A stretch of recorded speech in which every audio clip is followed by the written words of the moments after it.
పొగాకు భారంలో బోర్డు సగం భరించాలి. ఇది చంద్రబాబు వినతి. ఎవరిని? కేంద్ర మంత్రిని.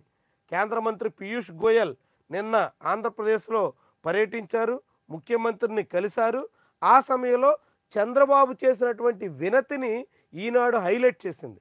కానీ వాస్తవానికి కేంద్ర మంత్రి ఏమీ స్పందించిన దాఖలాలు లేవు. సానుకూలంగా స్పందించి సమస్య పరిష్కారానికి కృషి చేస్తాము అనేటువంటి ధీమా కేంద్ర మంత్రి నుంచి రాలేదు. పైగా మీరే పొగాకు ఎక్కువ పండిస్తున్నారు, తగ్గించుకోండి అంటూ రైతుల మీదే నెపం నెట్టే ప్రయత్నం జరిగింది. ఇప్పటి వరకు పొగాకు పండించి కొనుగోళ్లు లేక తల్లడిల్లిపోతున్నటువంటి రైతులకి ఊరట కల్పిస్తామని గాని, ధర ఎంతో కొంత పెంచుతామని గాని, ఏదో మేరకు కేంద్రమే ఆదుకునే ప్రయత్నం చేస్తుందని గాని ఇలాంటి ఒక్క మాట కూడా ఆ పరిశ్రమల శాఖ మంత్రి పీయూష్ గోయల్ నుంచి వచ్చినటువంటి దాఖలాలు లేవు. అంటే ఎంతటి నైరాశ్యమైనటువంటి స్థితిలో రైతు ఉండాలో ఆలోచించండి. కేంద్రం రాష్ట్రం కలిసి మాటలు మాత్రమే చెప్తూ పొగాకు రైతుల్ని తీవ్రంగా నష్టపరిచేసినటువంటి వైనం ఇక్కడ మనకి కనిపిస్తుంది. పొగాకే కాదు, ఇప్పుడు పామాయిల్ మీద దిగుమతి సుంకాలు తగ్గిస్తాం అని చేసినటువంటి ప్రతిపాదన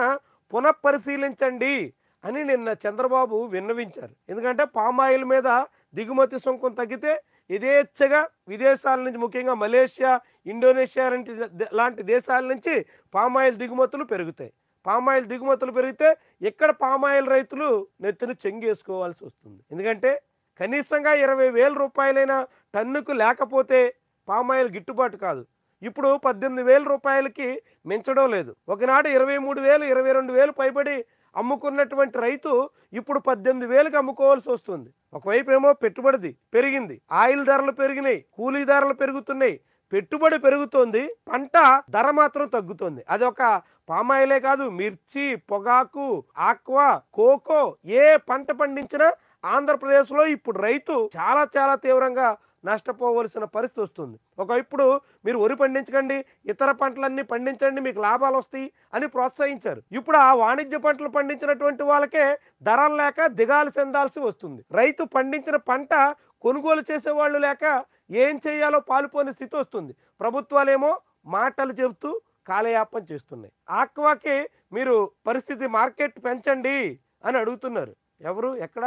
ఏం చేస్తారు? మామిడి గుజ్జు మీద జీఎస్టీ తగ్గించాలి చంద్రబాబు వినతి. నిన్న పరిశ్రమల మంత్రి ఆంధ్రప్రదేశ్ వస్తే ఆయనకు ఒక బొకే ఇచ్చి పెద్ద చిట్టా చదివారు చంద్రబాబు. మరి అదే జీఎస్టీ కౌన్సిల్లో ఆంధ్రప్రదేశ్ రాష్ట్ర ప్రభుత్వం తరపున ఎందుకు అడగలేదు? అక్కడ తగ్గించమని కదా అడగాలి. జీఎస్టీ కౌన్సిల్ కదా నిర్ణయాలు తీసుకోవాలి, అక్కడెందుకు మాట్లాడలేదు?